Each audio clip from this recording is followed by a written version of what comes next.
नमस्कार। आज हम बात करने वाले हैं मुगल मिनिएचर पेंटिंग की। एक ऐसी कला जो अपने दौर में परफेक्शन तक पहुंच गई थी। तो चलिए इस शानदार सफर पर चलते हैं और जानते हैं कि ये सब हुआ कैसे। अच्छा, कभी सोचा है कि किसी भी आर्ट फॉर्म को, मतलब किसी भी कला को अपनी बुलंदियों तक पहुंचने के लिए क्या चाहिए होता है? क्या सिर्फ टैलेंट काफी है? नहीं, असल में ये टैलेंट से कहीं ज्यादा होता है। इसके लिए एक मजबूत बुनियाद चाहिए और साथ ही एक ऐसा नजरिया जो बहुत दूर तक देख सके।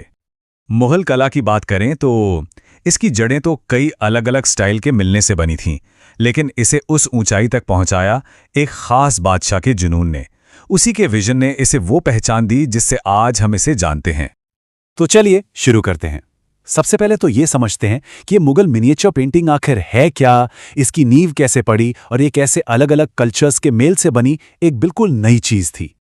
तो देखिए, मुगल मिनिएचर पेंटिंग जैसा कि नाम से ही पता चलता है, ये छोटे स्केल पर बनाई जाती थी और इसकी खासियत थी इसका बारीक काम। इसमें 3 बड़े स्टाइल मिले हुए थे, इंडियन, पर्शियन और इस्लामिक।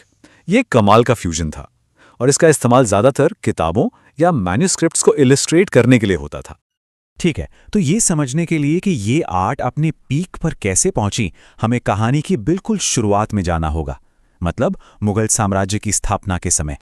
तो कहानी शुरू होती है 1526 में बाबर से। जब वो आए तो अपने साथ एक मजबूत पर्शियन कल्चरल इन्फ्लुएंस भी लेकर आए। फिर उनके बाद आए हुमायूं। अच्छा, हुमायूं जब पर्शिया से अपना वनवास काटकर लौटे ना, तो अकेले नहीं आए, अपने साथ 2 मास्टर पेंटर्स को लेकर आए, मीर सैयद अली और अब्दुस समद, और यहीं से बीज पड़े। और फिर आए अकबर, जिन्होंने इस कला को एक प्रॉपर शेप दिया।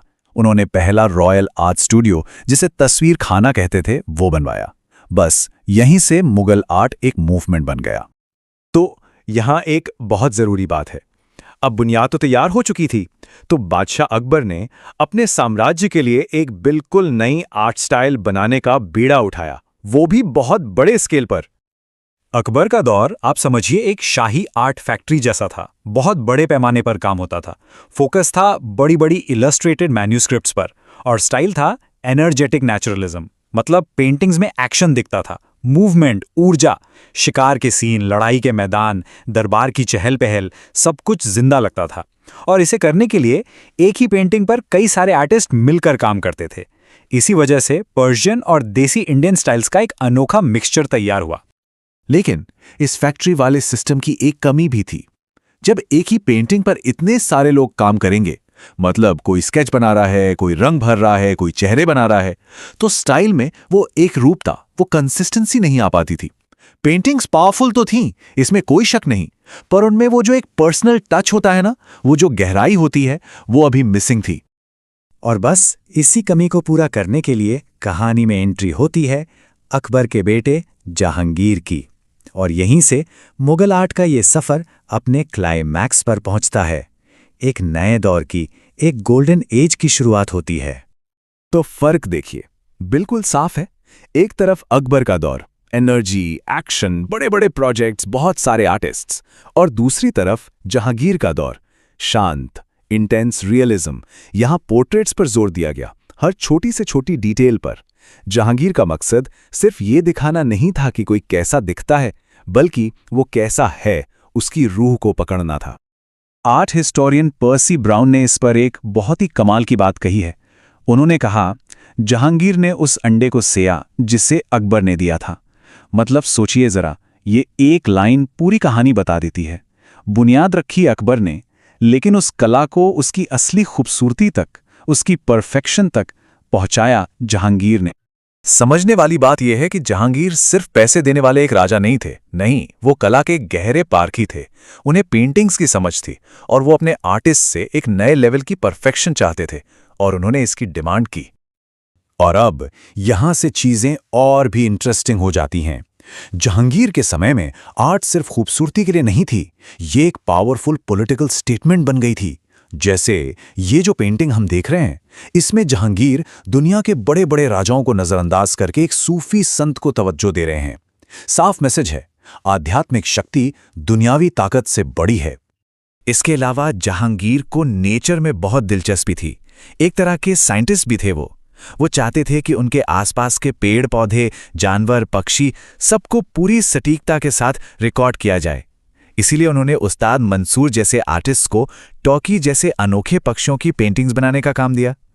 तो ये तस्वीरें सिर्फ आर्ट नहीं है, ये उस जमाने के साइंटिफिक डॉक्यूमेंट्स भी हैं।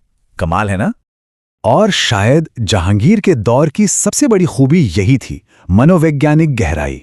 अब पेंटिंग का मकसद सिर्फ ये नहीं था कि शक्ल बना दी जाए, नहीं, लक्ष्य अब बदल चुका था। अब आर्टिस्ट की कोशिश होती थी कि वो इंसान के कैरेक्टर को, उसकी पर्सनैलिटी को, उसकी अंदरूनी रूह को कैनवस पर उतार दे।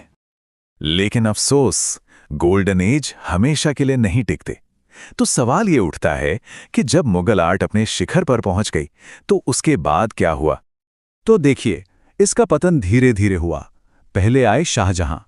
उनका फोकस पेंटिंग से हटकर आर्किटेक्चर पर चला गया, जैसे कि ताजमहल। तो पैसा और ध्यान दोनों ही बढ़ गए। फिर आए औरंगजेब, और उनके दौर में तो पेंटिंग को शाही सपोर्ट मिलना लगभग बंद ही हो गया, और नतीजा, जो बड़े बड़े शाही स्टूडियो थे वो खत्म हो गए। लेकिन इसका एक साइड इफेक्ट ये हुआ कि वहां के कलाकार दूसरे राज दरबारों में चले गए, और इस तरह मुगल स्टाइल पूरे भारत में फैल गया।